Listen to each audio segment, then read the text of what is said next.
Millionaire CEO walked into a cafe and heard a little boy calling his ex, Mom. Hi, my beautiful family. Welcome back to Mr. Peter's Stories, your own family story channel. Heavenly God, I place every woman into your sacred hands. Cover her with strength when she feels tired, with hope when her heart feels heavy, and with peace when the world is too loud. Honor her sacrifices, heal her silent wounds, and reward her patience with joy. She carries families, love, and dreams on her shoulders. Give her rest, protection, and unbreakable dignity. Lord, I lift Binta to you right now. As she goes through her nose surgery, let your healing power flow through her body. Guide the doctor's hands, calm her heart, remove all fear, and grant her a smooth, perfect recovery. May pain never overpower her, and may she rise healthier, stronger, and surrounded by your mercy. Bless this family that gathers here with me. Keep us united in love, protected in health, and rich in faith. Let no darkness touch our homes, and let your light remain with us always. If your heart is true, like the video.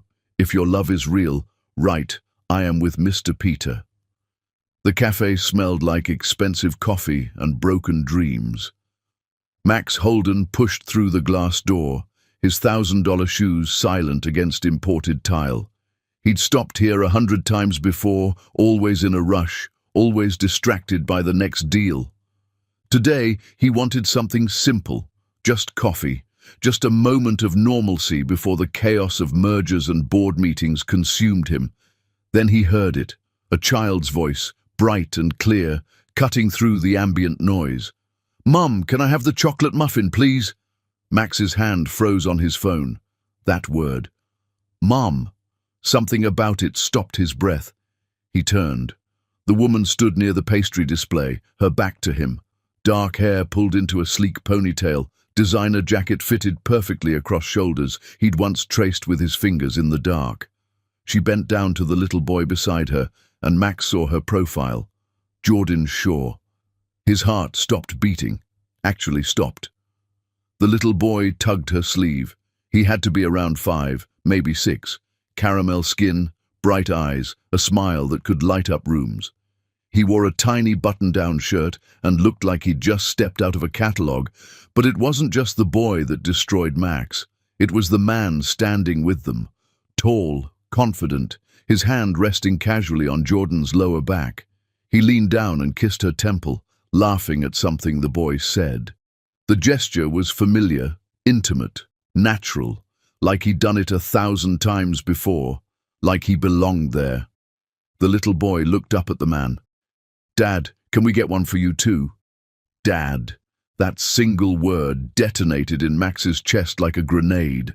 He stood frozen in the middle of the cafe, people flowing around him like water around a stone. His mouth went dry. His vision narrowed to that perfect tableau.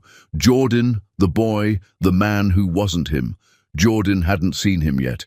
She was laughing at something the boy said, her whole face alive with joy Max remembered from another lifetime. The man paid for their order, his other hand now intertwined with Jordan's fingers. Max saw the ring. Diamond. Tasteful. Expensive. Engagement ring. His legs moved before his brain gave permission. He crossed the cafe floor, weaving between tables, ignoring the barista calling his name for his forgotten order. Jordan. His voice came out strangled, barely recognizable. She turned. Her smile died instantly. The warmth in her eyes iced over so fast, Max felt the temperature drop. For 3 seconds they stared at each other. In those seconds, Max saw everything. Recognition, shock, then something worse than anger. Nothing. Her face went completely blank, like she was looking at a stranger who'd bumped into her on the subway. The man noticed the exchange. His posture shifted, protective. You know this guy? Jordan's voice came out flat, emotionless. No one important. She took the boy's hand, the bag of pastries in her other, and turned away. Just like that. Dismissed. Erased. Max's hand shot out, catching her elbow. Jordan, please, The man stepped between them with surprising speed. His voice stayed calm, but his eyes promised violence. Touch her again and we're going to have a serious problem. Max's hand dropped. He looked past the man to Jordan, who was already moving toward the exit. The little boy glanced back, curious, but Jordan kept walking. Max stood there as they disappeared through the glass doors. Through the window, he watched them climb into a sleek SUV. Watched the man buckle the boy into a car seat with practiced ease. Watched Jordan lean over and kiss the man before they pulled away. The barista called his name again. Max didn't hear it. He walked out of the cafe into the sharp autumn air. His hand shook as he pulled out his phone. His fingers moved on autopilot, typing her name into the search bar. The results loaded. First hit, society page from a major magazine. The photograph made his knees weak. Jordan in an emerald dress, radiant, standing beside the man from the cafe. The caption read, "Creative director Jordan Shaw announces engagement to architect Terence Wright. The couple celebrated with intimate gathering of friends and family." The article was dated 2 months ago. Max scrolled frantically, finding more. Pictures of Jordan at gallery openings, charity events, always with Terence beside her. Pictures of the three of them, Jordan, Terence, and the boy. One caption mentioned, Wright expressed excitement about officially adopting Shaw's son Sears after their upcoming wedding. Sears. His son had a name. His son had a father. And it wasn't him. Max's phone slipped from his fingers, clattering on the sidewalk.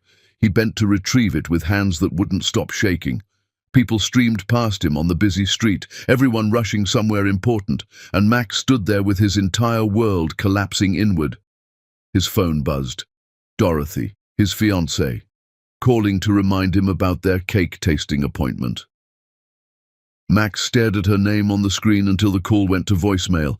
He thought about Jordan's face, that cold, empty look, like he didn't exist, like he'd never existed.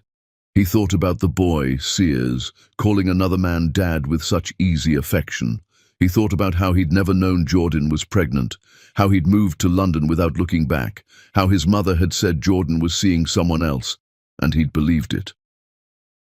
Max walked to his car in a daze, climbed in, sat in the leather seat that probably cost more than Jordan's first month of rent back when they'd been together. His reflection stared back from the rearview mirror. Perfectly groomed hair, expensive suit, successful CEO who had everything he'd ever wanted, except the only thing that had ever mattered. He pulled up the photo again. Jordan, Terence, Sears, a family, complete, happy, functioning perfectly without the gaping wound Max had just discovered in his own chest. His phone buzzed again.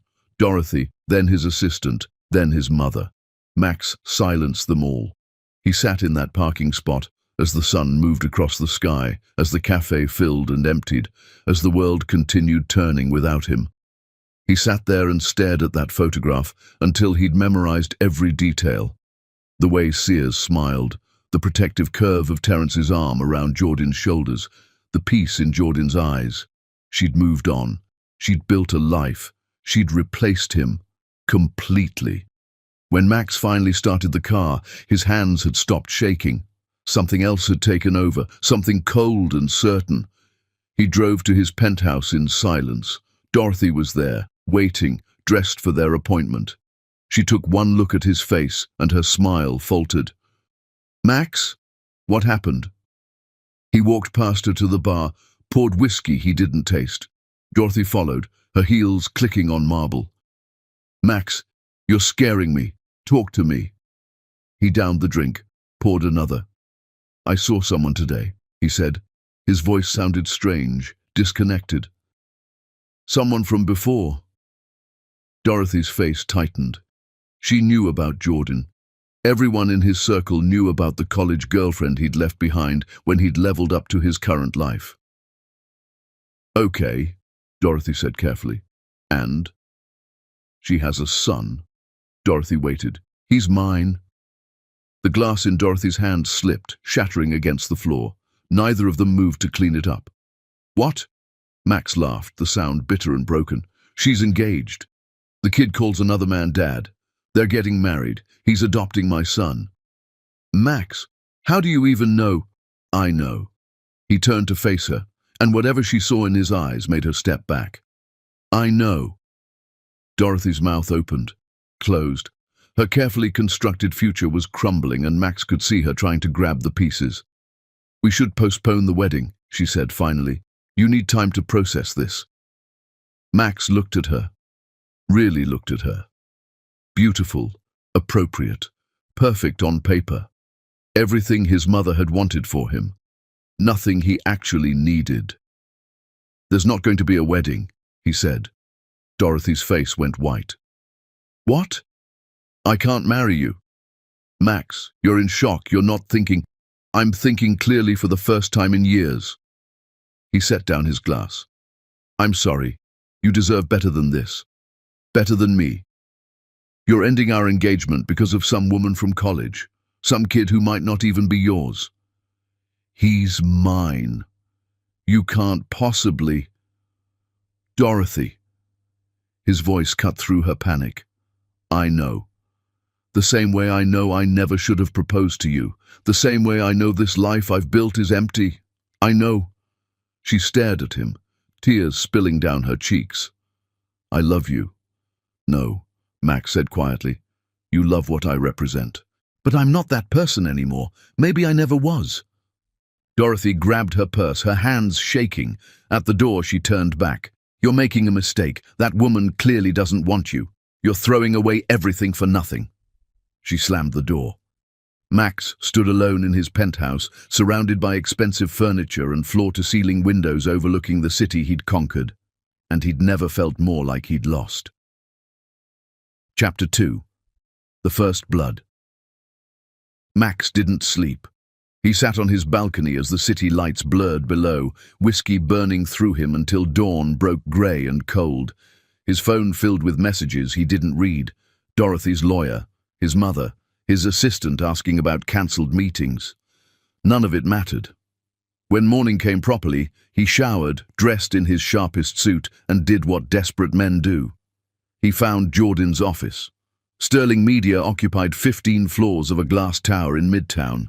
Max knew the building. He'd almost acquired it 2 years ago. The irony wasn't lost on him that Jordan worked in a place he'd once tried to own. He walked through the lobby like he belonged there, confidence his only credential. The security guard glanced at his expensive suit and waved him through. Max took the elevator to the 12th floor, where his research said Jordan's office was located. The receptionist looked up, smiling automatically. "Can I help you?" "I'm here to see Jordan Shaw." "Do you have an appointment?" "No." The smile dimmed. "I'm sorry, but Ms. Shaw doesn't take walk-ins. If you'd like to schedule, tell her Max Holden is here." The receptionist's eyes widened slightly. Everyone knew the Holden name. She picked up her phone, spoke quietly. Her expression shifted from professional to uncomfortable. "I'm sorry, Mr. Holden, but Ms. Shaw says she's not available." "I'll wait." "Sir, she was very clear. I'll wait all day if I have to." The receptionist looked trapped. She made another call. This time, security arrived. 2 men in uniforms that didn't quite hide their military builds. "Mr. Holden, we need you to leave." Max didn't move. "I just need 5 minutes." "Sir, if you don't leave voluntarily, we'll have to escort you."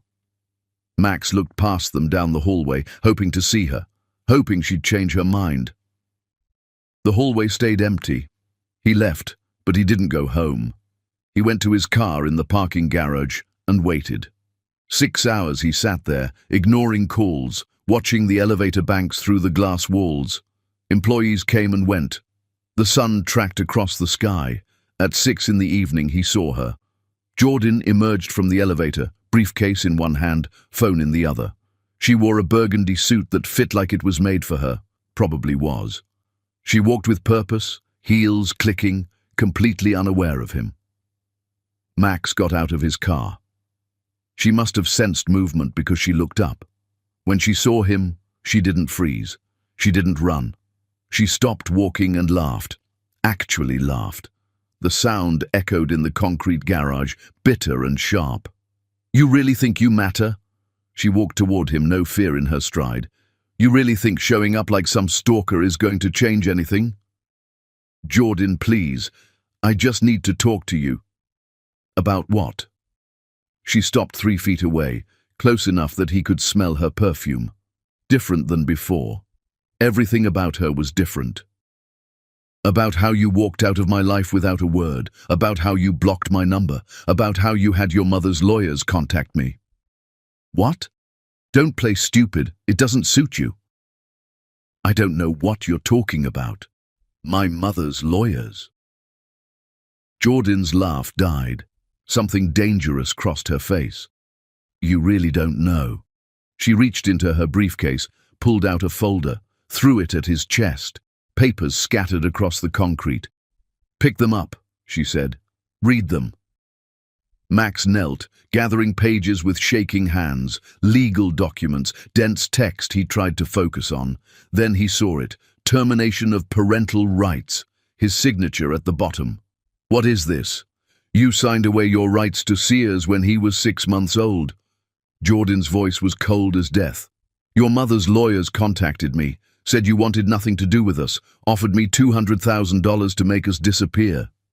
That's not possible. I never... Your signature is right there. Max stared at the document. That was his signature. He recognized the sloppy way he signed his name when he wasn't paying attention, when his mother put a stack of papers in front of him during that horrible year in London, telling him to sign, sign, sign. I didn't know, he whispered. I swear to God I didn't know what I was signing. You didn't care enough to read it. Jordan, please. That's my son. She stepped closer, her voice dropping to something lethal. You signed away your rights. Legally, Sears isn't yours. Terence is adopting him next month. You're being erased. Permanently. The words hit like bullets. You can't. I can. I did. It's done. She bent down, gathering the papers. Don't come to my office again.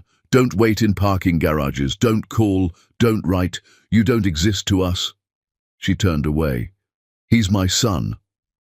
Max's voice cracked, echoing off concrete walls. Jordan looked back over her shoulder. No, he's mine. Only mine. You made sure of that when you signed those papers, when you chose your career over me, when you believed your mother's lies instead of fighting for us. I didn't know you were pregnant. Because you didn't answer my calls, because you blocked me, because you were too busy building your empire to remember the girl you left behind. Her control finally fractured. I tried to tell you. For 3 months I tried, and you made it very clear you didn't want to hear it. My mother said you were seeing someone else. And you believed her. Didn't even ask me, just believed her and disappeared. Jordan's eyes shimmered, but no tears fell. That's who you are, Max. A man who believes what's convenient, who signs what's put in front of him, who walks away when things get complicated. I'm not that person anymore. You're exactly that person, and you have no right to Sears, no legal right, no moral right, no right at all. She walked away. This time, Max didn't follow. He stood in that parking garage holding papers that proved he'd destroyed his own life without even knowing it. His phone rang. His mother. Max answered. Where have you been? Vivian Holden's voice was sharp. Your assistant said you cancelled everything today. Dorothy's lawyer called me. What's going on? You had me sign papers terminating my parental rights. Silence. You had no right. I had every right. I'm your mother. You destroyed my life. I saved you from a mistake. Her voice turned cold. That girl was beneath you. She would have dragged you down. I gave her money. She took it happily. That tells you everything you need to know about her. Max felt something break inside him. Something fundamental. You're a monster. I'm a mother protecting her son. You're a monster and I'm done. With you, with this family, with everything. He hung up. His mother called back immediately. He blocked the number.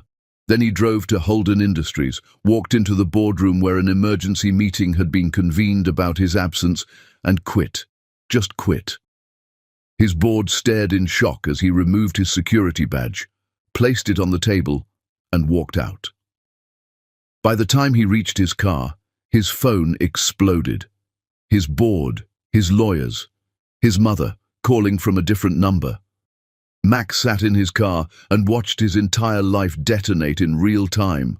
Dorothy's family sued him for breach of contract. The board voted to remove him from all positions, citing instability. His mother filed a restraining order, claiming he'd been violent toward her. He hadn't touched her, but she had witnesses. Money bought anything.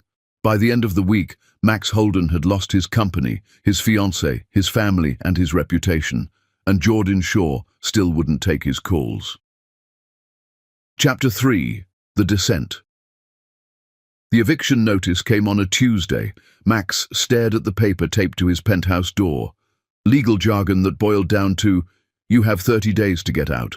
Dorothy's father owned the building. Of course he did. Max had never bothered to check. He'd stopped checking anything.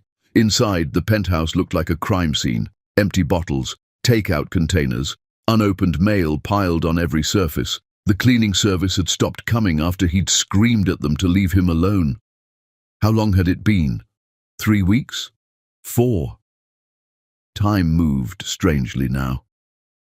Max caught his reflection in the darkened windows.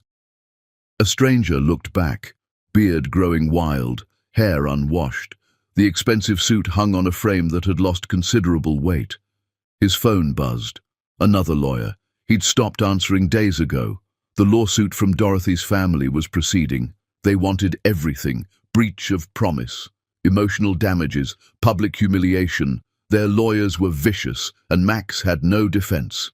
He'd ended the engagement. The prenup he'd signed included severe penalties. His own lawyers had abandoned him after he'd stopped paying them. Money. That was the thing about money. It disappeared faster than it arrived. His mother had frozen his trust fund. The board had seized his stock options. Dorothy's lawsuit had tied up his remaining assets. The penthouse, the cars, the vacation home in the Hamptons, all owned through corporate structures his mother controlled. In 6 weeks, Max Holden went from billionaire CEO to broke. He should have felt something about that. Panic, fear, anger. He felt nothing except the constant ache in his chest when he thought about Sears, about the boy who didn't know him, who called another man Dad. Max pulled out his phone, opened the photo he'd saved, Jordan's engagement announcement. He studied Sears's face, tried to find himself in those features. The eyes, definitely the eyes, the shape of his chin, the way he smiled, slightly crooked. Max's son, his son. He put the phone down before he threw it through the window. The next morning, Max packed what fit in a duffel bag, left the rest, walked out of the penthouse and didn't look back. He had enough cash for first month's rent on a studio apartment in Queens. The place was smaller than his old closet. Water-stained ceiling, radiator that clanged all night, thin walls that broadcast every neighbor's argument. It was all he could afford. Max lay on the mattress on the floor and stared at the ceiling. Thought about Jordan, living in her brownstone in Brooklyn. Thought about Sears in a bedroom filled with toys and books and love. Thought about how he'd destroyed everything that mattered. His phone rang. Unknown number. He answered without thinking. "Mr. Holden, this is Summit Construction. We received your application." Application, right. Max had applied to every construction company in the city. The only work he was qualified for now that his reputation was destroyed. "We need laborers. Can you start Monday?" "Yes." 6 a.m. sharp. Bring steel-toed boots and gloves. The job paid $17 an hour. Max had once made that much every 3 seconds. He started Monday. The work was brutal. Hauling materials, digging, loading trucks. His hands blistered. His back screamed. The other workers sensed something off about him, but couldn't place what, until someone recognized him. "Holy shit," one of the guys said during lunch break. "You're that Holden CEO. I saw you in the news." The crew went quiet. "Yo, what are you doing here?" Max ate his sandwich, didn't answer. "Man got dumped by his fiancée," someone else said. "Lost everything. It was all over social media." "Damn, from billionaire to this?" They laughed. Not cruelly, exactly. Just the way men laugh when they see someone fall from a height they'll never reach. Max took it, went back to work. That evening, exhausted and filthy, he walked home through neighborhoods that used to terrify him. Now he belonged here. Another broken man in a city full of them. He passed Sears's school without planning to. Just happened to be walking that direction. Just happened to arrive at dismissal time. The playground filled with children and parents. Max stood across the street, partially hidden by a tree. Told himself he'd leave after one glimpse. Then he saw Terence. The man walked with easy confidence, other parents greeting him warmly. He knew everyone. Belonged here. When Sears ran out of the building, Terence scooped him up, spun him around. Sears's laughter carried across the street. Max's chest cracked open. He watched them walk to Terence's car, watched Sears chatter excitedly about his day, watched Terence listen with genuine interest, asking questions, laughing at responses, watched everything he'd lost play out in front of him.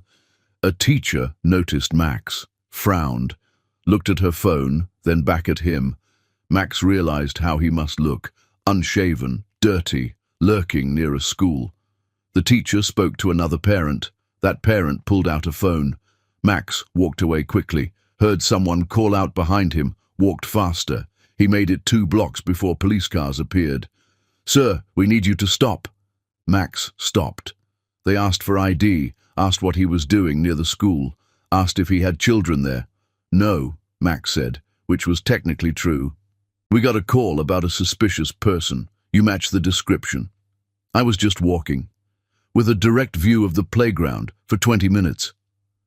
One officer recognized his name from the ID, looked him up on his phone. His expression changed. "You're that guy, the CEO who went crazy." They took him to the station. Not arrested exactly, detained for questioning. In the holding area, Max sat on a metal bench and put his head in his hands.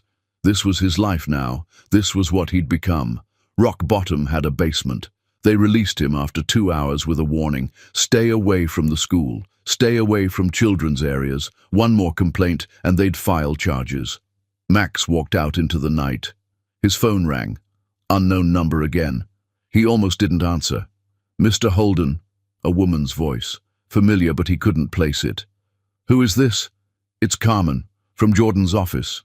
Max's heart stopped. "How did you get this number?" "Jordan asked me to call. She posted your bail." "What?" "You were detained. She was notified as Sears's parent. She posted bail and cleared the situation with the school." Max couldn't speak. "She wanted me to tell you something. Are you ready?" "Yes."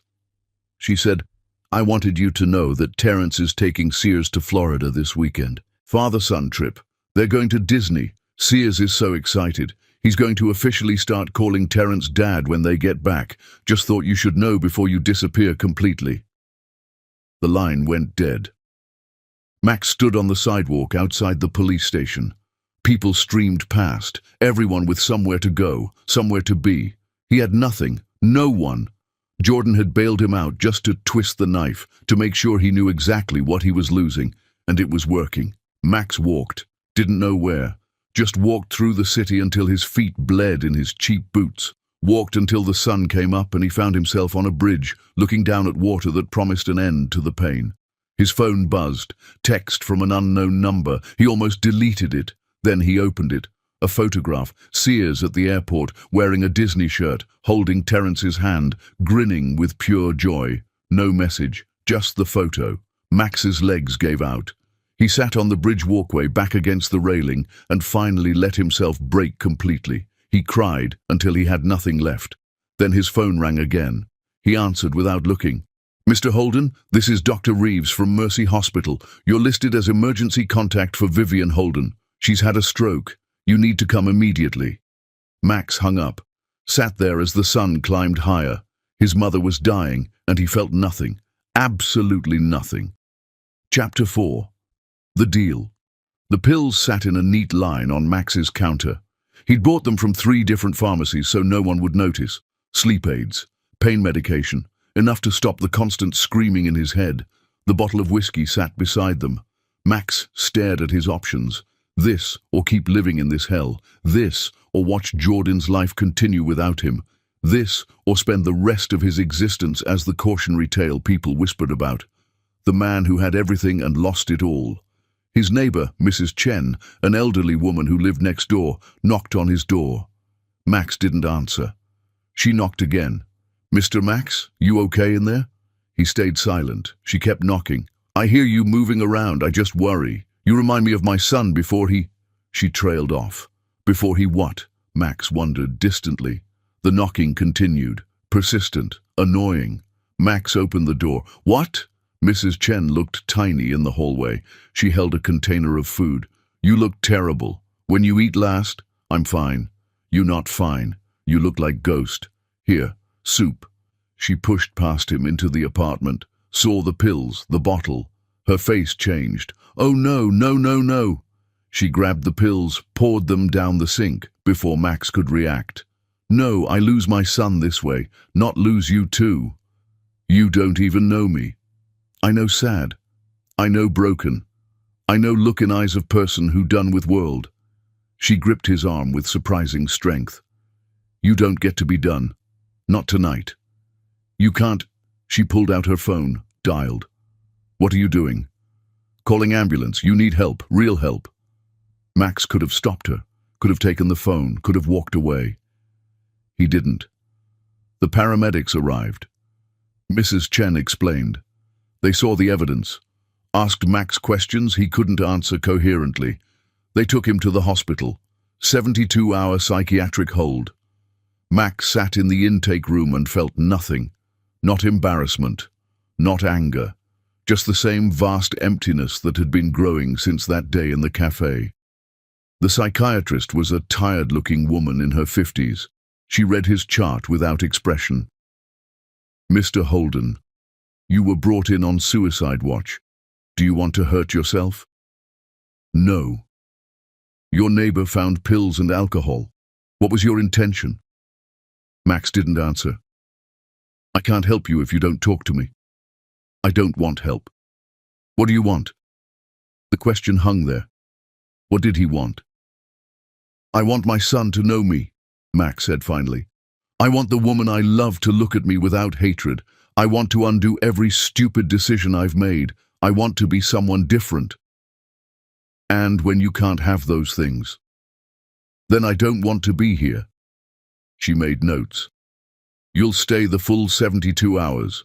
We'll reassess then." They put him in a room with another man who rocked constantly, muttering to himself. The first night, Max lay on the thin mattress and stared at the ceiling. Group therapy happened in the morning. Circle of broken people in a fluorescent room. Max sat silently as others shared. Drug addiction, abuse, loss, mental illness, every flavor of suffering humanity could create. The therapist turned to him. "Would you like to share?" "No." "What brought you here?" "A nosy neighbor." Someone laughed. Dark humor appreciated in dark places. "What made her worried enough to call?" Max looked around the circle, saw judgment forming. These people would recognize him eventually, the CEO who fell. They'd mock him, tell him he had no right to complain when he'd had everything. "I lost my son," he said instead. "Never met him. Didn't know he existed until recently. His mother hates me. Another man is adopting him. Legally, I don't exist to him." The room went quiet. An older man across the circle spoke. His voice was rough, used. "What would you do to get your kid back?" "Anything. Anything. Anything." The man nodded slowly. "Then you ain't ready to die yet. Person ready to die don't say anything. They say nothing matters. You still got something to fight for." Max wanted to argue, wanted to explain how impossible it all was, but the man was right. If there was even the smallest chance, he'd take it. The 3 days passed slowly. Max attended every session, talked when required, took the medications they gave him, played the game. On day 3, they deemed him stable enough to release with outpatient requirements. He walked back to his apartment expecting nothing. There was an envelope taped to his door, plain, no return address. Inside, a single sheet of paper, Jordan's handwriting. You want a chance to know Sears? Earn it. These are my terms. 1. You work for my company. Mailroom, minimum wage. 2. Every Friday you submit a written report on humility. 3. You see Sears only when I allow. For as long as I allow, no negotiation. 4. Terence is Sears' father. You are a visitor. Accept this or disappear. You have 24 hours to decide. Show up Monday at 8 a.m. or never contact us again. Jordan Shaw. Max read it 3 times. She was offering him something. Not forgiveness, not a relationship, just the smallest crack in the door, work in a mailroom, minimum wage, public humiliation, complete submission to her rules, for the chance to see his son for maybe an hour, maybe less, whenever she decided, while another man raised him. Max looked around his apartment, at the life he'd destroyed, at the man he'd become. He had nothing left to lose. Monday morning, Max stood outside Sterling Media at 7:45. He wore the only clean clothes he owned, jeans, a plain shirt, nothing expensive left. At 8 exactly, he walked into the lobby. The receptionist looked up. Recognition flashed across her face. Mr. Holden, I'm here to start in the mailroom. Her eyebrows rose. Oh, let me call down. A supervisor appeared. A woman in her 30s who looked him over with undisguised curiosity. You're the new hire? Yes. Follow me. She led him to the basement. The mailroom was exactly what he expected. Concrete floors, metal shelves, the smell of cardboard and ink. You'll sort incoming mail, deliver to departments, handle packages. Start time is 8, end time is 5, 30-minute lunch. Questions? No. Your uniform. She handed him a polo shirt with the company logo. Bathroom's there. Change and get started. Max changed in the dingy bathroom, looked at himself in the mirror. The uniform was too big. He looked ridiculous. He thought about walking out. Then he thought about Sears. He walked back out and started sorting mail. By 10 a.m., word had spread. Employees found excuses to come to the mailroom, to see the fallen CEO sorting envelopes. Some were subtle about it. Others openly stared. By lunch, photos appeared on social media. Billionaire Max Holden now works in mailroom. The comments were predictable, mocking, cruel, gleeful.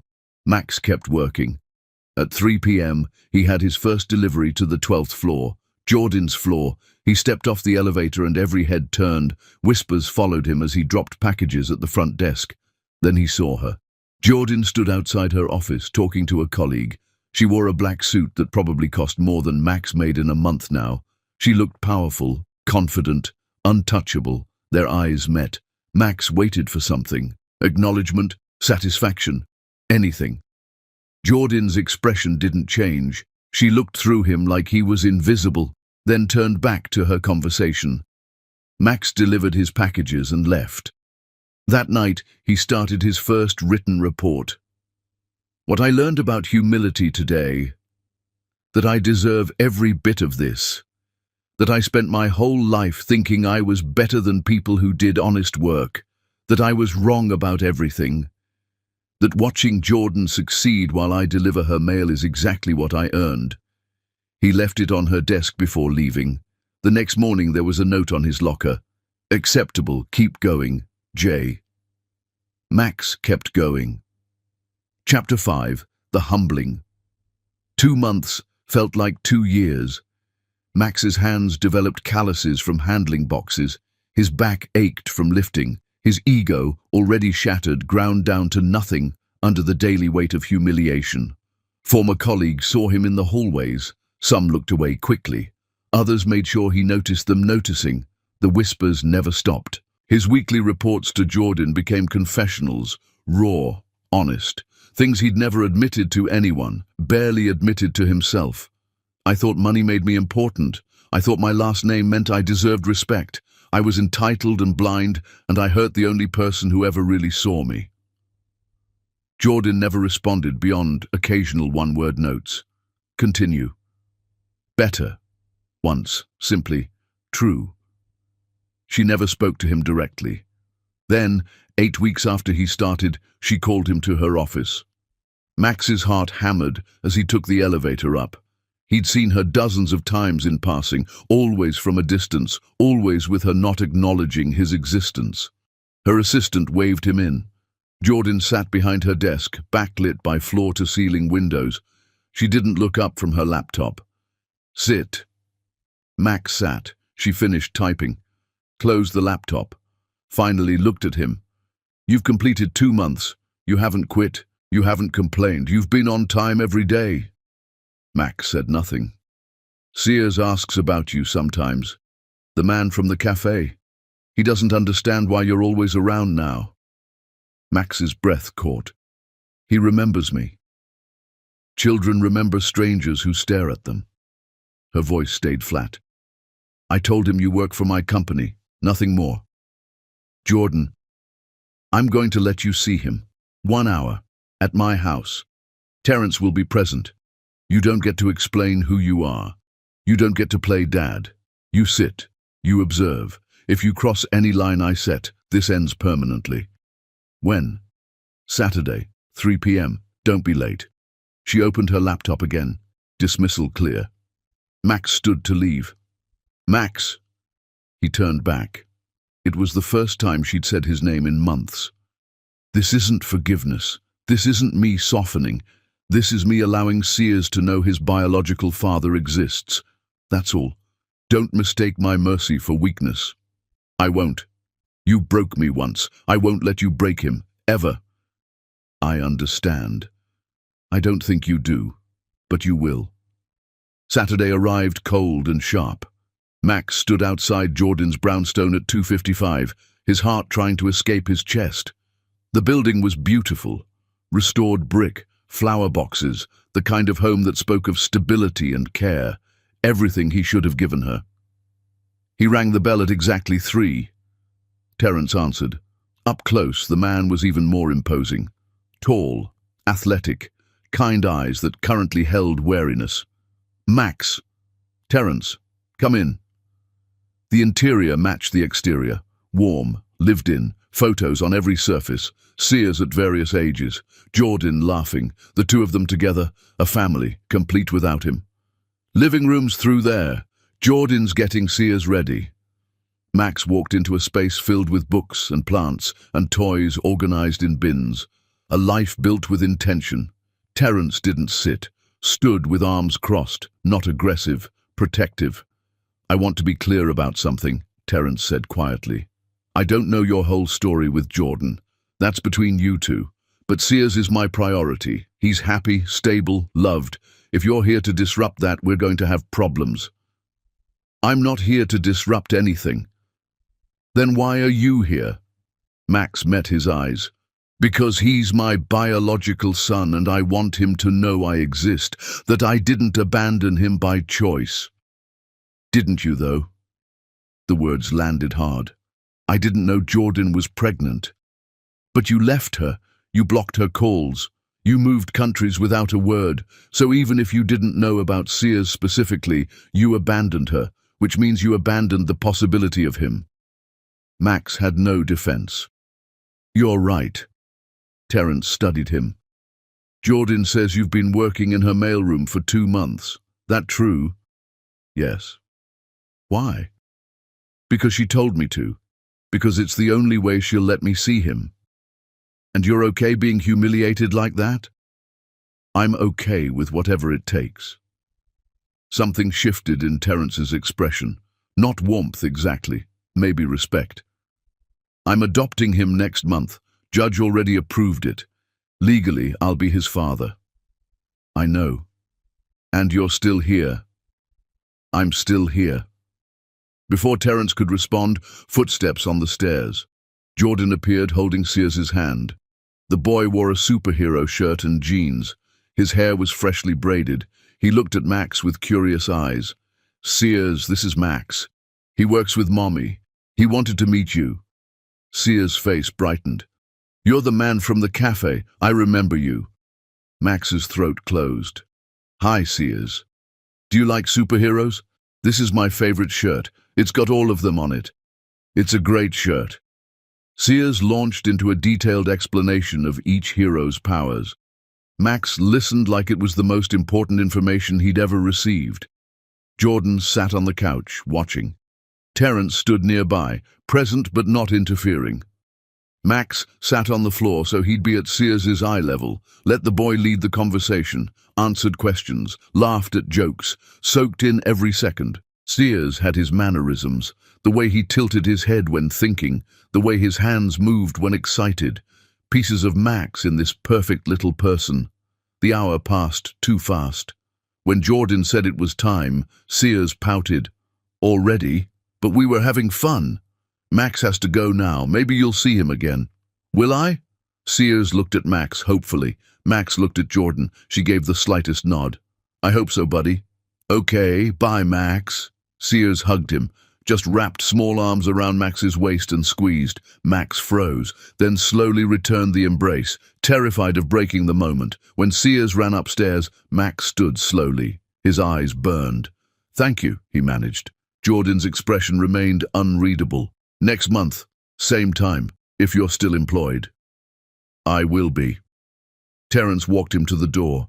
On the step, the other man spoke quietly. You've got a good kid there. We all do. You're raising him right, I can see that. Yeah, we are. Terence paused. For what it's worth, that took guts. Coming here, sitting in that room, knowing your place. It's exactly where I deserve to be. Maybe, but most men wouldn't accept that. They'd fight, make demands.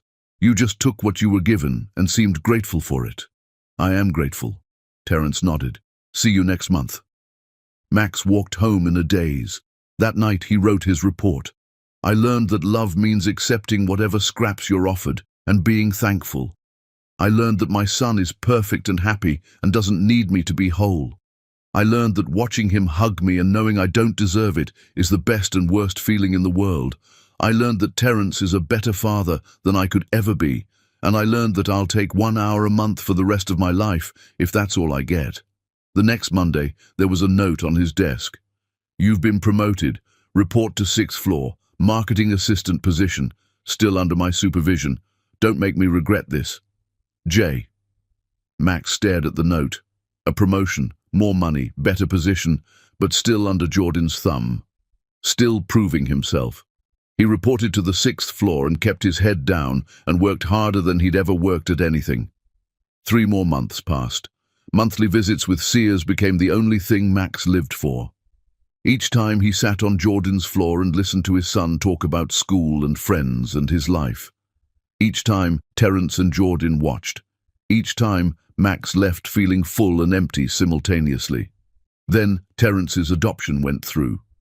Max saw the announcement on social media.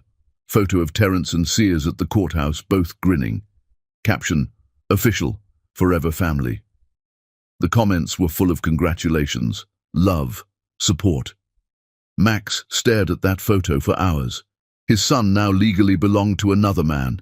He'd been erased. Completely. That Friday, Max submitted his report. I have no more rights, no legal claim, nothing, and I'm still here, still working, still hoping. I learned that loving someone means wanting what's best for them even when it destroys you.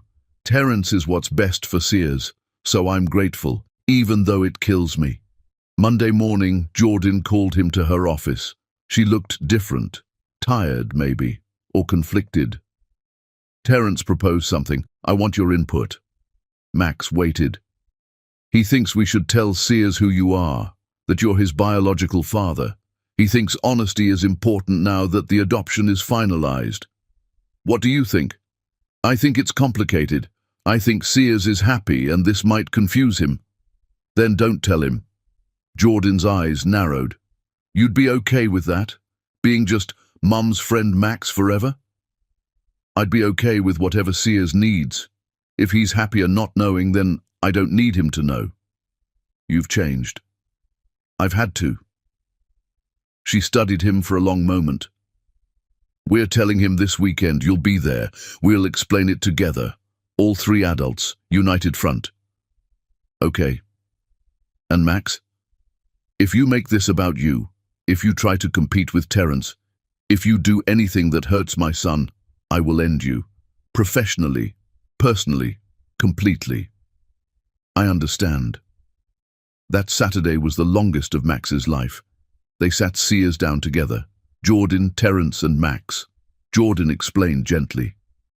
You know how some families have one dad and some have two mums. Some families are built different ways. You have Terence, who is your dad in every way, and you also have Max, who is your biological father. That means you came from him and from me. But Terence chose to be your dad. Does that make sense? Sears looked between the three adults, his young face processing complex information. So Max is like my other dad. Max is your biological father, Terence said carefully, but I'm your dad, the one who raises you and loves you and will always be here. Max he's someone who cares about you too. Why wasn't he here before? Max's heart stopped, Jordan answered. Because grown-ups make mistakes sometimes. Max made mistakes, big ones, and he's trying to fix them now. Sears looked at Max. Did you not want me? The question was a knife to the chest. I didn't know about you, Max said, his voice breaking. I wish I had. But I made choices that meant I wasn't there when you needed me. And I'm sorrier about that than anything in my whole life. But you're here now. I'm trying to be, if that's okay with you. Sears thought about it with the serious expression children get when they're trying to understand adult complications. Okay, but Terence is my real dad. Absolutely, Max said immediately. Terence is your real dad. Sears seemed satisfied. He went back to his toys like the conversation hadn't just rearranged Max's entire world. Jordan walked Max out. At the door, she spoke quietly. You handled that well. I meant it. Terence is his father. Yeah. She looked back at Terence playing with Sears. He is. Something in her voice made Max look at her closely. Are you okay? Don't. Don't what? Don't start caring about me. This isn't about us. It's about Sears. I never stopped caring about you. Jordan's jaw tightened. Leave, Max. He left, but he saw it, just for a second, the crack in her armor. She wasn't as unaffected as she pretended, and that changed everything. Chapter 6. The Crack. 6 months of mailroom floors and marketing reports had reshaped Max's body, leaner, harder. His hands were no longer soft. His clothes came from discount stores. His studio apartment stayed bare because furniture felt pointless. None of it mattered compared to seeing Sears. The visits had increased, every other week now. Sometimes Terence had work, and Max would stay with Sears while Jordan handled calls in her home office. Small moments, reading books, helping with homework, being present, never overstepping, always aware he was a guest in the life Terence built. At work, Max had proven himself valuable. He brought in a client through persistence, understanding their needs better than the senior staff. Jordan's boss noticed. We want to offer you a director position. Max sat across from the senior VP in a conference room that overlooked the city. The salary would change his life. Real apartment, savings, security. I need to think about it. What's to think about? You've earned this. I work under Jordan Shaw. I'd want her approval first. The VP's eyebrows rose. That's unusual. But fine. Talk to her. Max found Jordan in her office that evening. Most of the floor had cleared out. She was reviewing campaigns, making notes in the margins with quick slashes of red pen. They offered me director. She didn't look up. I know. I recommended you. You did? You're good at this. Better than you were at pretending to run a company built on your family name. She set down her pen, finally meeting his eyes. Take it. I wanted to make sure it wouldn't create problems. With Sears, with our arrangement. The arrangement is separate from work. You've proven you can handle both. Thank you. Don't thank me. You earned it. Max turned to leave. Max. He stopped. Why did you turn down Singapore? The question came from nowhere. How did you know about that? Word travels. Major offer. CEO position. You declined without negotiating. Max chose his words carefully. Because I have priorities here. Sears. Yes. Jordan's expression flickered, something he couldn't read. That's all? What else would there be? She looked away. Nothing. Forget I asked. But Max saw it again. That crack, like she wanted him to say something else. He left before he could make a mistake. The director position started the following month. Better office, better projects, respect from colleagues who'd mocked him in the mailroom. But the best thing was Terrence's call on a Wednesday evening. Hey Max, got a question? Sure. I'm taking Sears camping this weekend, father-son thing. But he asked if you could come. Would that be weird? Max's heart stopped. He asked for me? Yeah.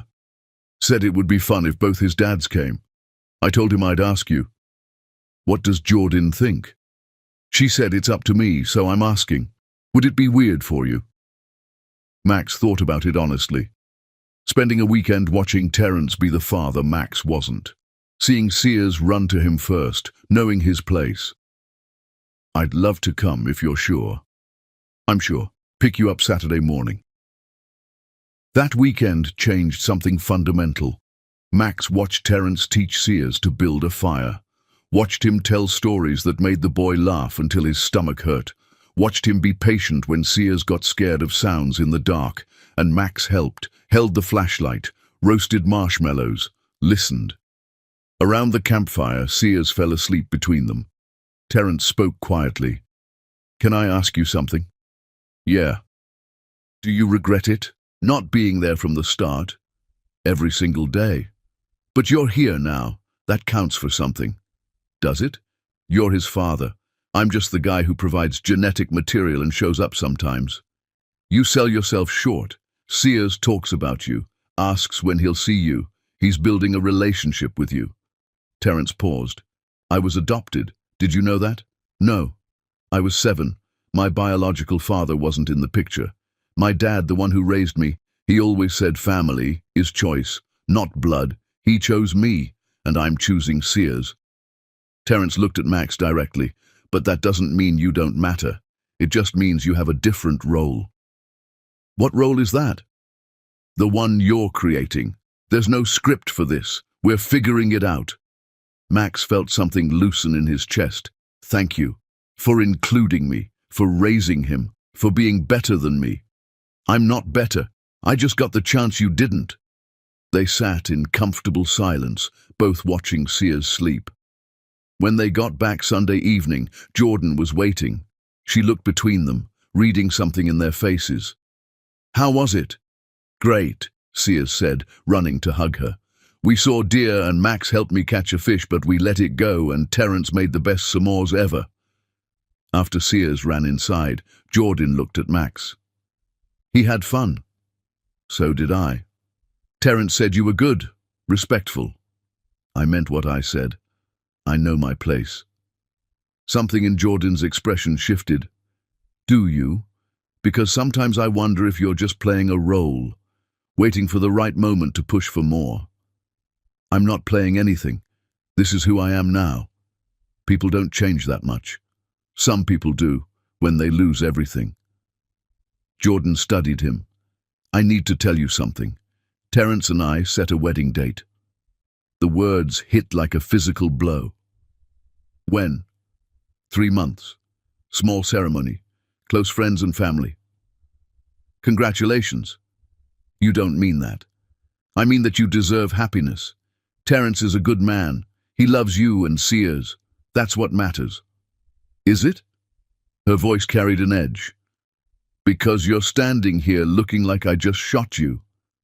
How I feel doesn't matter. Doesn't it? Max held her gaze.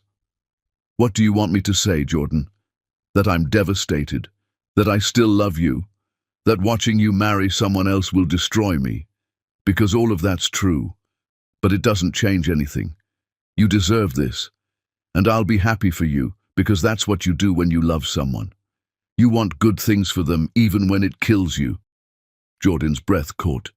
Don't what? Don't say you love me. You don't get to say that. Why not? It's true. It's always been true. You left me. I was an idiot who believed lies and made the worst decision of my life. I left you and I've regretted it every second since. But that doesn't mean I stopped loving you. Jordan's eyes shimmered. You think you can just say that? After everything? After I built a whole life without you? I'm not asking for anything, I'm just telling you the truth. The truth. She laughed bitterly. The truth is you're too late. I'm marrying Terence, I'm moving on, and you need to accept that. I do accept it. Then why are you looking at me like that? Like what? Like you still have hope? Max stepped back. I should go. Yeah, you should. But neither of them moved. The moment stretched, dangerous, charged. Terence opened the door. Jordan, Sears wants you. The spell broke. Jordan turned away. Coming. She went inside without looking back. Terence watched Max. You okay? Fine. You don't look fine. Jordan told me about the wedding. Congratulations. Thanks. Terence's expression was complicated. You still love her. It wasn't a question. Doesn't matter. She's marrying you. It matters. To you. To her. She made her choice. Did she? Terence ran a hand over his face. I need to tell you something. This marriage, it's not what you think. What do you mean? Jordan and I, we're compatible. We're partners. We parent well together. But we're not in love. Not the way she was with you. Max's world tilted. Then why are you getting married? Because Sears needs stability. Because being alone scared her. Because I offered safety and she took it. Terence's voice dropped.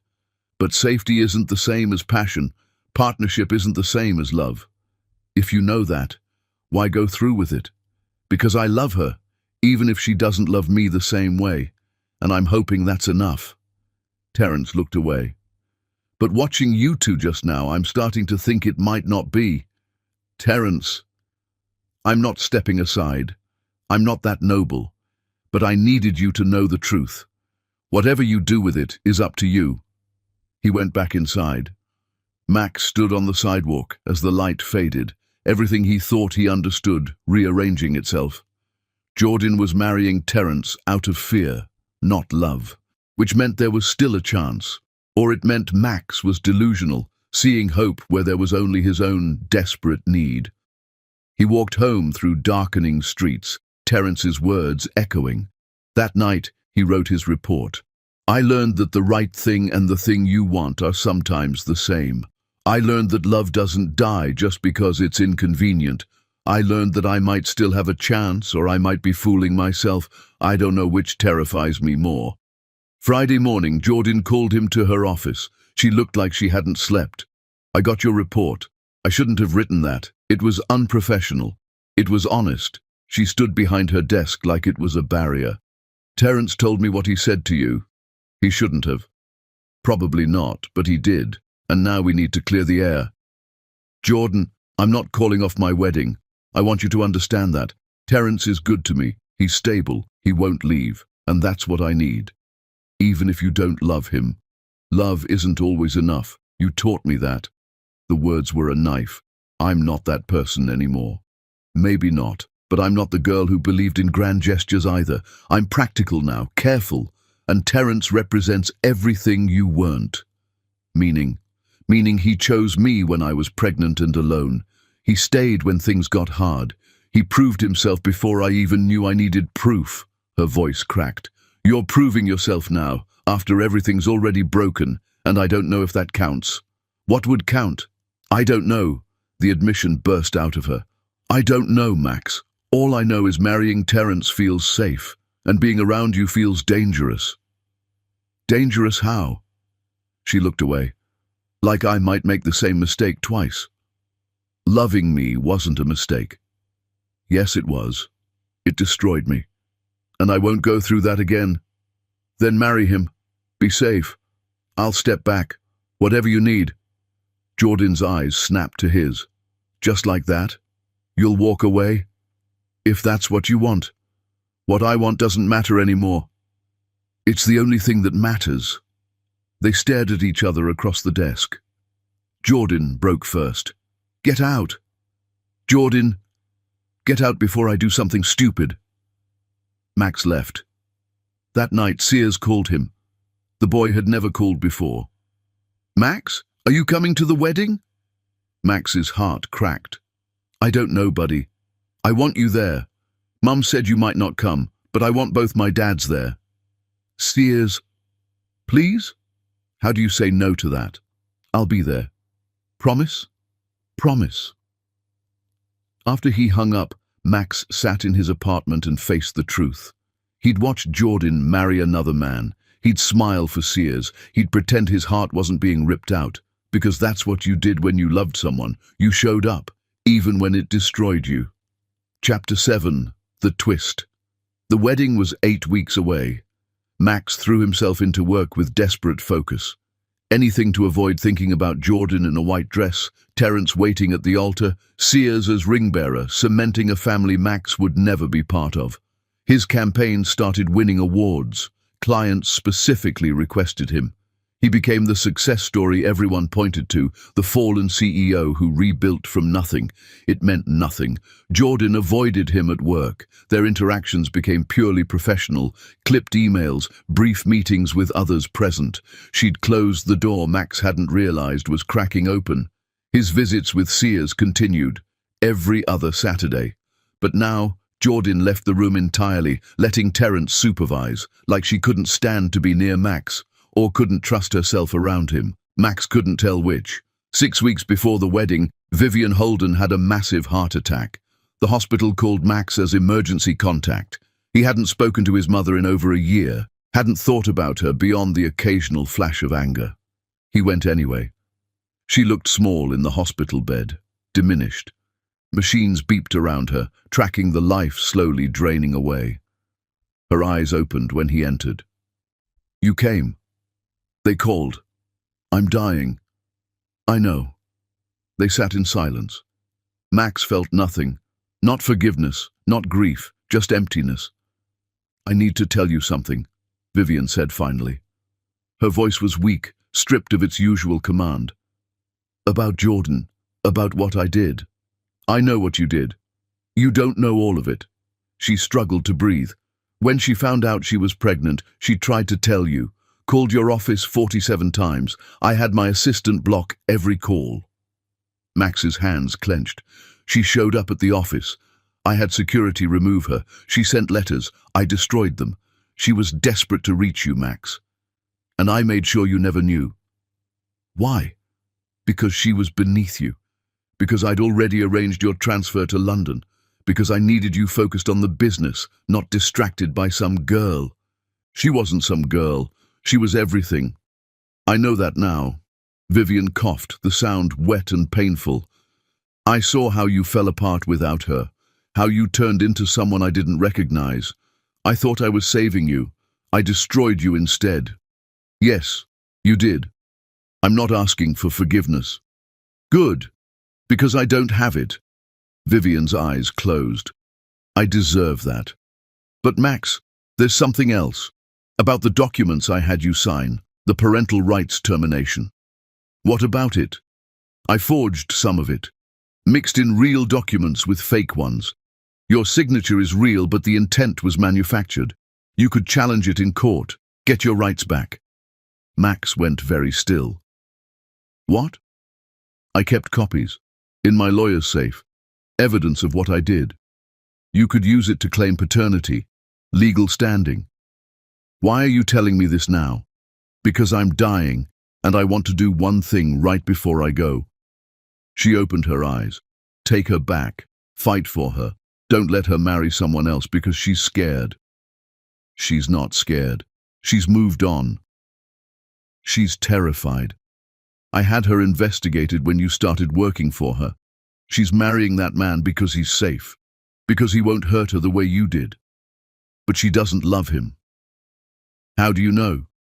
Because I spent 30 years in a marriage without love. I know what it looks like.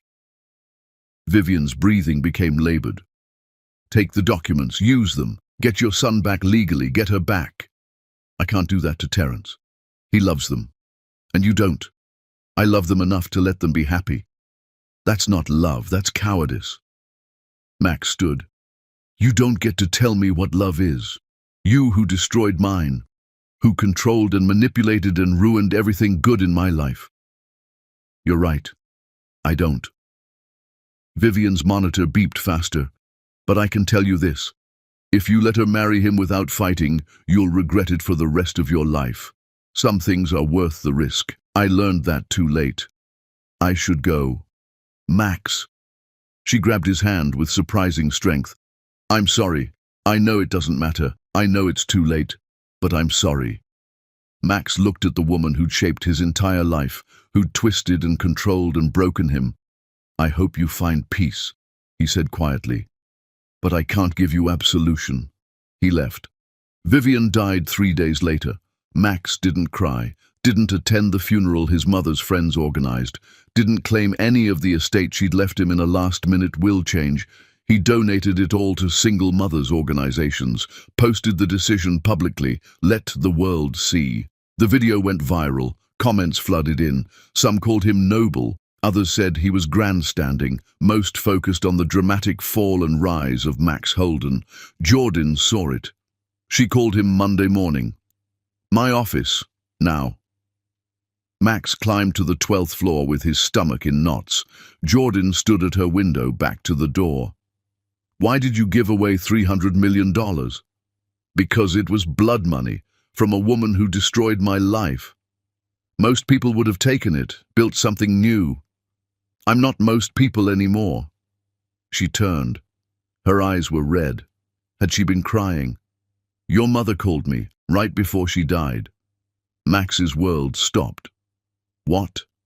She had her lawyer contact me, told me everything, what she did, how she manipulated you, how she forged documents. Jordan's voice shook. She said you didn't know, that you never knew about Sears, that she made sure of it. I tried to tell you that. I didn't believe you. I thought you were making excuses, but she had proof, documents, records, everything. Tears spilled down her cheeks. You really didn't know. All this time I thought you'd abandoned us by choice, but you didn't even know I was pregnant. Jordan, I wasted so much anger on you, so much hate, and you were innocent. I wasn't innocent. I still left you. I still believed my mother's lies instead of fighting for us. But you didn't know about Sears. No, I didn't. Jordan collapsed into her chair. Max had never seen her cry like this. Shoulders shaking, years of pain pouring out. He moved around the desk without thinking, knelt beside her chair. I'm sorry, she sobbed. I'm so sorry. I thought you were a monster. I wanted you to suffer, and you were suffering because of things you couldn't control. You had every right to hate me. But it wasn't fair. None of it was fair. Max took her hands carefully. Hey, look at me. She lifted her head. You did what you thought was right. You protected Sears. You built a life. You survived. None of that was wrong. But I hurt you. I made you work in a mailroom. I humiliated you. I used your love for Sears to control you. And I deserved it. Because even if I didn't know about Sears, I still failed you. I still left. Your mother. My mother was evil. But I was weak. I should have fought harder. Should have loved you enough to see through the lies. Jordan pulled her hands back. I can't marry Terence. Max's heart stopped. What? I can't. Not when I'm sitting here crying over you. Not when I just found out everything I believed was based on lies. She stood abruptly. I need to call off the wedding. Jordan, wait. What? Don't call it off because of this. Because of your mother's confession. Call it off because you don't love him. Or don't call it off at all if you do. I don't know what I feel anymore. Then figure it out. But don't make this decision right now, not like this. She stared at him. Why are you talking me out of this? Because I love you. And that means I want you to be sure. About everything. You're insane. Probably. You should be pushing for this, using this moment. I'm not that man anymore. I'm the man who wants you to choose me because you want to, not because you're emotional. Jordan's breath came fast. I need to think. Take all the time you need. She walked to the window, stood there for a long time. Max waited. Finally, she spoke without turning around. I'm postponing the wedding, not calling it off. Postponing. I need time to process this, to figure out what I actually want. Okay. And I need you to give me space. No visits with Sears for a while, no reports, no contact. Can you do that? It would kill him. But he nodded. Yes. How long? However long you need. She finally turned. You really have changed. I had to. I lost everything. And now? Now I'm trying to be someone worthy of you, whether I get you back or not. Jordan's eyes filled again. Leave, please. Max left. That afternoon, the office buzzed with news. Jordan Shaw had postponed her wedding. No explanation. Just called it off. Terence showed up at Max's apartment that night. Max opened the door to find the other man standing there, exhausted, hurt. She told you. Yeah. I'm sorry. Are you? Terence walked in without invitation. Because it looks like you're getting exactly what you wanted. I don't want you hurt. But you want her. Yes. Terence sat heavily on Max's second-hand couch. I knew this would happen. The second she told me about your mother's confession, I knew. She said she's postponing, not cancelling. Same thing. She's in love with you. Always has been. I was just the safe option. You're more than that. You're Sears' father. You're the man who was there. But I'm not the man she wants. Terence looked up. You know what the worst part is? I can't even hate you. You've been respectful, humble. You've accepted your place. You've done everything right. This isn't about right or wrong. No, it's about love. And she loves you, not me. What are you going to do? I'm going to give her space too. Let her figure it out. And if she chooses you, I'm going to step back gracefully, because I love her enough to want her happy. And Sears? Sears has two fathers now. That doesn't change no matter who Jordan chooses. Terence stood. But Max, if you hurt her again, if you break her heart, I won't be graceful about it. I will destroy you. Understood. Terence left. Max sat alone in his apartment and felt the weight of possibility. Jordan might choose him, or she might not. Either way, his life had just split open again. Chapter 8. The Reopening. 2 months of silence. Max kept his word. No contact, no reports, no showing up at places he knew Jordan frequented. Work became strange. She avoided him completely. Different floors, different meetings, different orbits. The office gossip was relentless. Everyone had theories about the postponed wedding. Most involved Max. He ignored it all. What he couldn't ignore was missing Sears. The boy called twice, confused about why Max hadn't visited. Max explained as best he could without blaming anyone. Your mom needs some time to think about grown-up stuff. It's not about you. But I miss you. I miss you too, buddy. So much. When can I see you? When your mom says it's okay. Terence still brought Sears to the park some Saturdays. Max watched from a distance, not approaching. Just wanted to see his son, make sure he was okay. One Saturday, Terence saw him lurking, walked over while Sears played. You're following us now? No, I needed to see him. Terence studied Max. You look terrible. Thanks. She's struggling too, if that helps. It doesn't. I want her happy. Even if happy means without you? Especially then. Terence shook his head. You're either the most selfless man I've ever met or the most self-destructive. Can't it be both? Despite himself, Terence smiled. Sears misses you, asks about you constantly. I miss him too. You could fight this.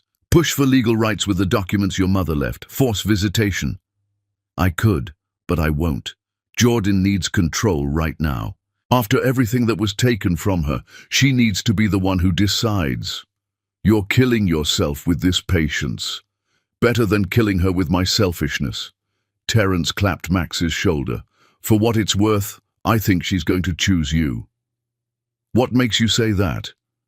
Because she's miserable. And the only time I've seen her really alive in the past year was when she was fighting with you. Terence looked back at Sears. Love isn't always comfortable. Sometimes it's the thing that challenges you, changes you. She had comfortable with me. She needs challenged with you. When did you become so wise? When I realized I was in love with someone who was in love with someone else. Terence walked back to Sears, over his shoulder. Don't make me regret rooting for you. Week 9, Jordan's assistant called. Ms. Shaw wants to see you. Her house, tomorrow, 7 p.m. Max's heart hammered. Did she say why? No, just said to tell you to come. Max showed up at 6:55, stood outside her brownstone trying to calm his breathing. Terence answered the door. She's waiting. Sears is at my mum's for the night. Are you staying? No, this is between you two. Terence grabbed his coat.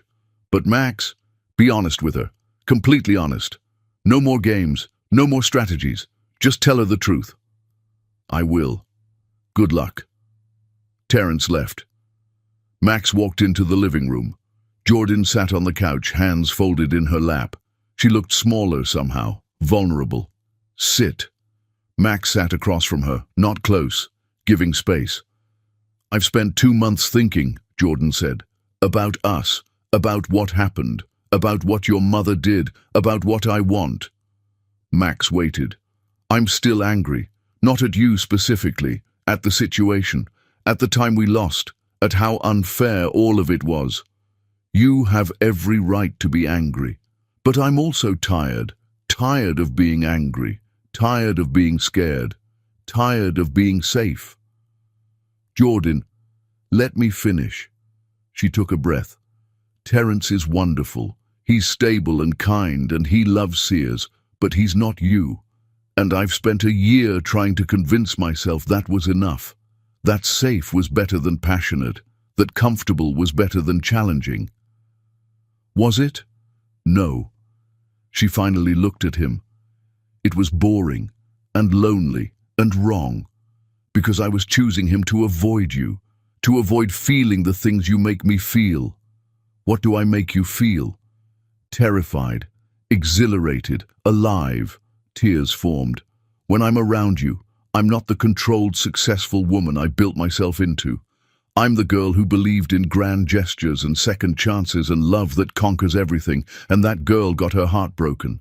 I know, but she's still in here, and she still loves you, even after everything.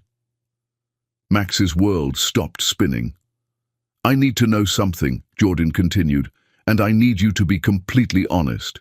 Can you do that? Yes. If I gave you a real chance, would you leave again? When things got hard, when your life got complicated, when your next big opportunity came along, would you choose yourself over us? Max met her eyes. No, I wouldn't. Because I've learned what happens when I do. I lose everything that matters. You and Sears are what matters. Nothing else even comes close. How do I trust that? I don't know. I can't prove the future. I can only show you who I am now, and hope that's enough. You gave away $300 million. Because it was tainted, and because I don't need it. I have a job I'm good at, a life I'm proud of, and a son I love. Money doesn't mean anything compared to that. You worked in a mailroom for me. I'd do it again. I'd do worse. Whatever it took.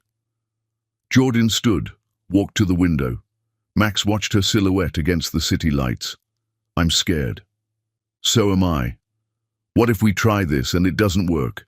Then we'll deal with it, together, like adults who love each other enough to try. She turned. What if you hurt me again? Then you'll leave, and you should. But Jordan, I'm going to spend every day trying to make sure that never happens. You can't promise that. No, I can't. All I can promise is that I'll show up. I'll be honest. I'll fight for us instead of running, and I'll love you with everything I have for as long as you'll let me. Jordan crossed the room slowly, stopped in front of him. I'm not the same person you left. Good, neither am I. I have walls now and rules, and I don't trust easily. I'll be patient. I come with a child who has another father who you'll have to share with. I know, and I'll respect that. Always. This won't be easy. Nothing worth having ever is. She reached out, touched his face, the first time she'd touched him with gentleness in over a year. I'm choosing you, against my better judgment, against my fear. I'm choosing you. Max's breath left him. Are you sure? No, but I'm doing it anyway. He stood slowly. What do you need from me? Time, patience, honesty, and Max? Yeah? Don't make me regret this. I won't. I swear I won't. She stepped closer. They were inches apart now. Max could feel her heartbeat. Or maybe it was his. Can I kiss you? He whispered. You better. Their lips met, and the world exploded. Years of longing and pain and regret poured into that kiss. Max cradled her face like she was precious. Jordan gripped his shirt like she was drowning. When they finally broke apart, both were crying. I missed you, Jordan whispered. God, I missed you so much. I missed you too, every single day. They held each other, just held each other. Nothing sexual, just two people who'd been broken apart finally finding their way back. We should talk to Sears together, Jordan said eventually. Explain what's happening. What is happening? We're trying, dating, figuring it out. No promises beyond that. Okay. And we need to talk to Terrence. He deserves honesty. He knows. He told me he was rooting for me. Jordan pulled back. He what? He said he wanted you happy, even if that meant with me. He's too good. Yeah, he really is. They talked until sunrise, about expectations, boundaries, how to co-parent with Terrence, how to rebuild trust, how to move forward. When Max finally left, exhausted and exhilarated, Jordan kissed him at the door. This is real, he asked. This is real, and terrifying, and probably insane, but real. Max walked home through the early morning city. For the first time in years, hope felt real. Chapter 9. The Earning. They dated like strangers learning to trust. Dinners at quiet restaurants where Jordan tested him with questions about the past. Movies where Max kept his hands respectful. Long walks where they talked about everything except the future because the future terrified them both. Jordan set boundaries like walls. No sleepovers, no sex. Limited time with Sears until she was certain this wasn't temporary insanity. Max respected every single one. 4 months passed. Max proved himself in small ways. Showed up early. Listened more than he spoke. Never pushed, never demanded. Just existed in her orbit and tried to be worthy of the space she allowed him.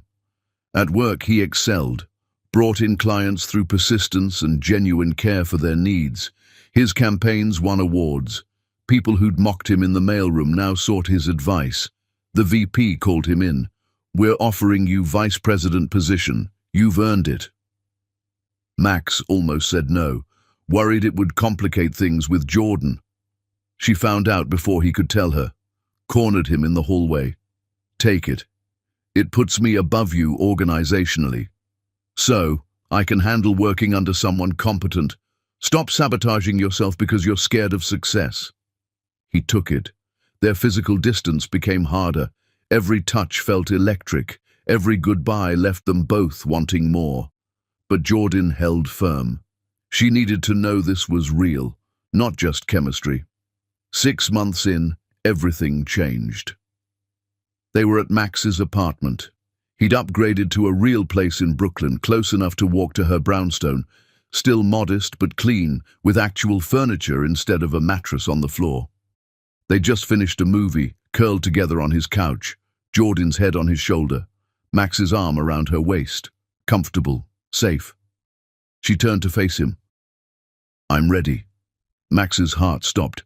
"Ready for what?" "Don't make me say it." "Jordan, I'm ready. For you, for us, for everything I've been holding back." "Are you sure?" She kissed him instead of answering. Deep, desperate, years of restraint breaking. Max stood, lifting her with him, carried her to his bedroom, laid her on the bed like she was precious. They undressed slowly, revealing scars and vulnerability. When Max finally entered her, Jordan cried, not from pain, but from the overwhelming rightness of it. They made love like drowning people finding air, frantic, emotional, healing. Afterward, tangled in sheets, Jordan traced his face. "I forgot how good we are together." "I never forgot, not for a second." She curled against him. "I love you. I tried so hard not to, but I do. I love you too. Always have." They fell asleep, wrapped around each other, both feeling like they'd finally come home. 3 weeks later, the offer came. Singapore CEO position. His old business partner had built something massive and wanted Max to run it. $10 million salary, full autonomy, 3-year contract. The email sat in Max's inbox for 6 hours. He didn't tell Jordan, didn't agonize, just hit reply and declined. Then he posted it publicly. "I've been offered an incredible opportunity in Singapore. I'm honored but declining. I have a family in New York, a son I'm getting to know, a woman I love, a life I'm proud of. No amount of money or power is worth losing that. Some lessons you only need to learn once." The post exploded across social media. Jordan saw it at work, stared at her screen, read it 3 times. She left her office, went straight to Max's. He was in a meeting. She didn't care. Walked in, ignored the other executives. "Excuse us." Everyone left. Jordan closed the door. "Singapore." "Not interested." $10 million, Max. "Doesn't matter. You didn't even ask me. Because there was nothing to discuss. You're here. Sears is here. My life is here." "What if I'd said go?" "You wouldn't have." "But what if I had?" Max stood, cross to her. "Then I still would have stayed. Because I'm not that man anymore, the one who chooses career over family. I'm done choosing wrong." Jordan's eyes filled. "You really mean that?" "Every word." She kissed him hard, poured everything into it. When they broke apart, both were shaking. "I forgive you," she whispered. Max froze. "What?" "I forgive you. For leaving, for the lost years, for everything. I forgive you." "Jordan, not because you've earned it, though you have, but because I'm tired of carrying the anger. I want to just love you." Max broke, actually collapsed against her, sobbing into her shoulder. All the guilt he'd carried for years poured out. Jordan held him, let him break, let him heal. When he finally pulled back, she was crying too. "Move in with me," she said. "You and me and Sears, a real family." "Are you serious?" "Completely. I want you there when I wake up. I want Sears to see what real love looks like. I want to stop being scared and just be happy." "When?" "This weekend. Unless you need time." "I've been ready since the day I saw you in that cafe." They told Sears together that Saturday. His reaction was simple joy. "Finally! Now Max can help me with my treehouse." Terence handled it with grace Max didn't deserve. "I'm happy for you. Just don't shut me out of Sears's life." "Never. Your family." Moving in felt surreal.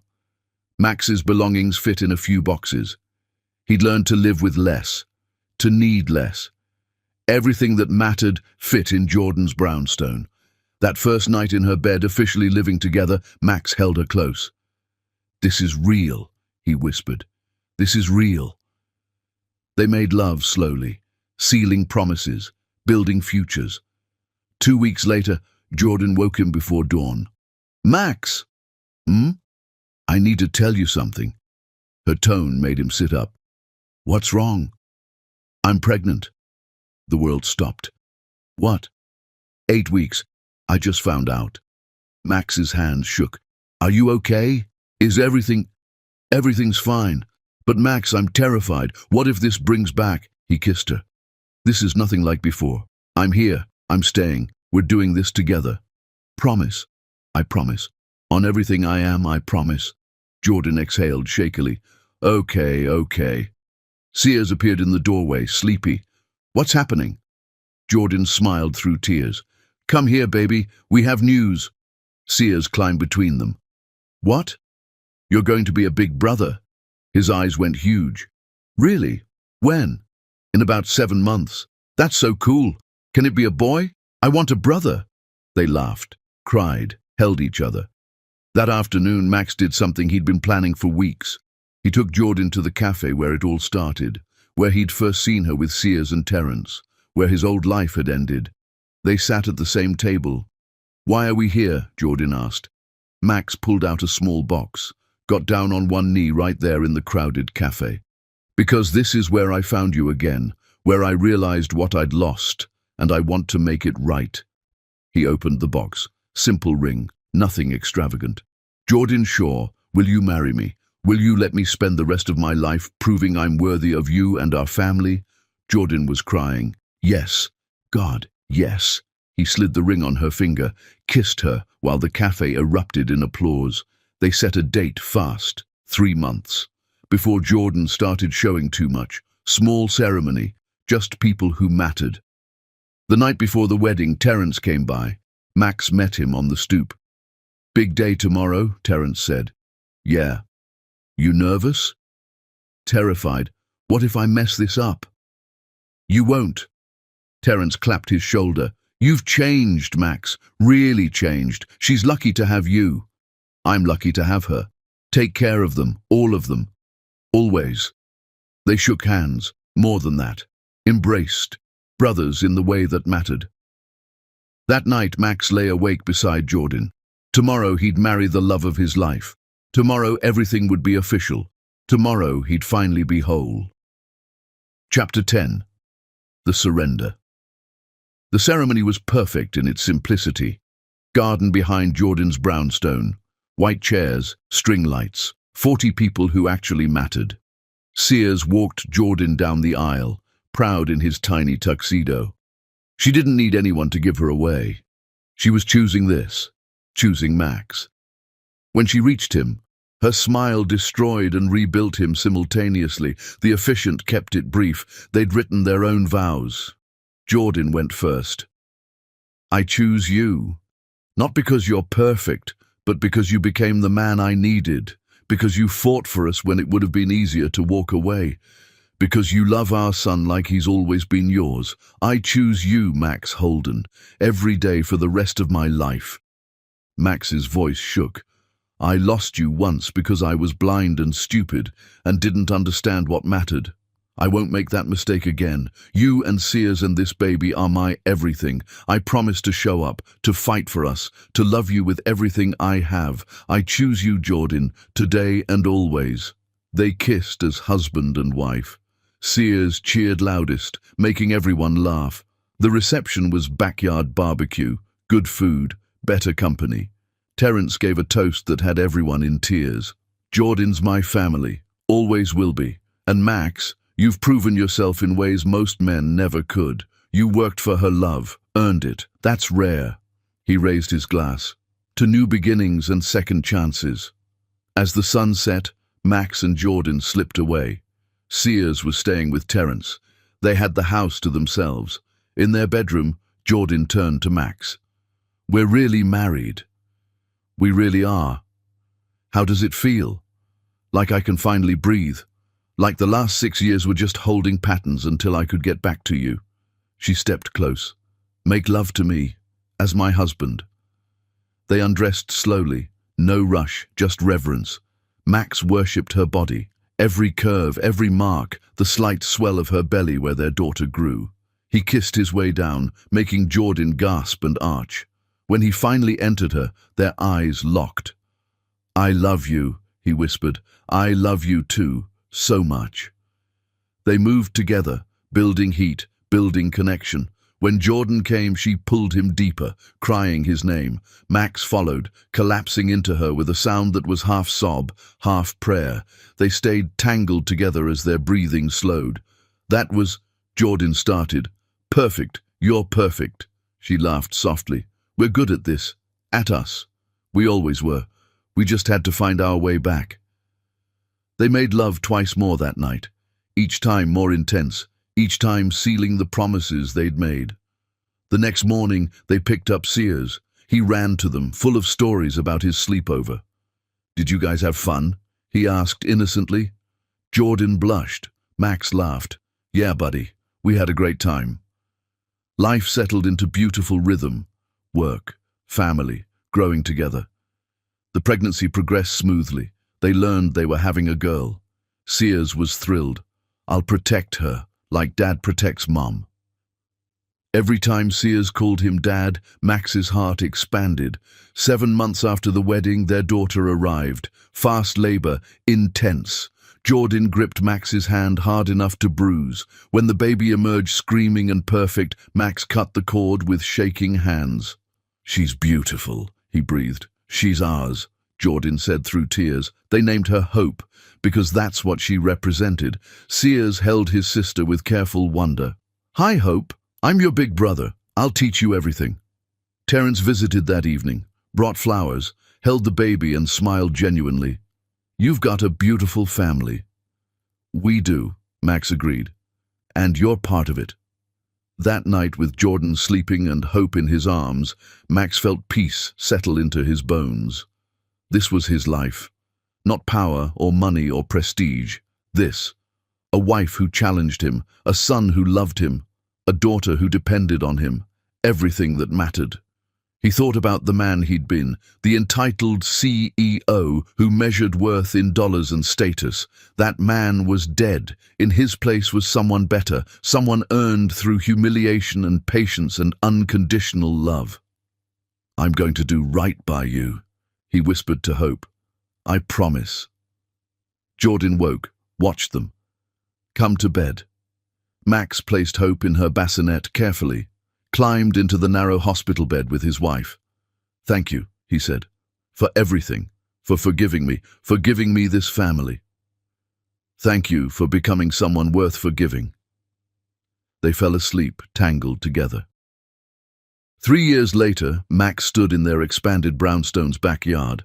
They'd bought the building next door, made space for their growing family. Sears was 10, teaching Hope to kick a soccer ball. Jordan was 8 months pregnant with their second child together, a boy this time. Terence stood at the grill, arguing with Max about barbecue technique. Still family, still present, still important. Friends and family filled the yard. Laughter, love, life. This was what Max had destroyed and rebuilt. Better than before because it was chosen, earned, real. Jordan found him, wrapped her arms around him from behind. What are you thinking? That I'm the luckiest man alive? Not luck. You fought for this. We both did. She kissed his shoulder. The baby's kicking. Feel. Max placed his hand on her belly, felt life moving beneath. Sears ran over, breathless. Dad, Hope scored. Her first goal. Max grinned, jogged to his daughter, scooped her up and spun her around. That's my girl, Hope giggled. Like you, Daddy. Better than me. As evening fell and the party wound down, Max and Jordan stood together watching their children play. Are you happy? She asked. He pulled her close. Every single day with you is more than I deserve. You deserve this, all of it. Then I'll just say I'm grateful. For you, for them, for this life we built. That night, after the kids were asleep, they lay in bed together. Tell me something, Jordan said. Do you ever regret how it happened? All the pain we went through? Max considered it honestly. I regret the time we lost, but that pain made me who I am. It taught me what matters. So no, I don't regret the journey, just the years we missed. I feel the same. She shifted, getting comfortable against him. Max. Yeah? I'm really proud of you, of the man you became. That means everything. She kissed him softly. Thank you for never giving up on us. Thank you for letting me earn my way back. They made love slowly, tenderly, with the ease of two people who knew each other completely. Afterward, Jordan fell asleep in his arms. Max stayed awake longer, listening to his house settle, his wife breathing beside him, his children sleeping down the hall, his life solid and real and earned. He thought about the cafe, about seeing Jordan with another man and feeling his world end, about the descent into nothing, about crawling back up from rock bottom, one humiliating step at a time. That journey had nearly destroyed him. It had also saved him. Because this life, this family, this love was built on truth, on effort, on becoming worthy, not luck or privilege or entitlement, choice, work, love. Max closed his eyes and pulled his wife closer. He'd been broken, rebuilt, forgiven, and now he was exactly where he belonged, with the woman who'd made him earn her, with the family who'd given him purpose, with the life he'd fought for. Finally, completely, undeniably, home. The end.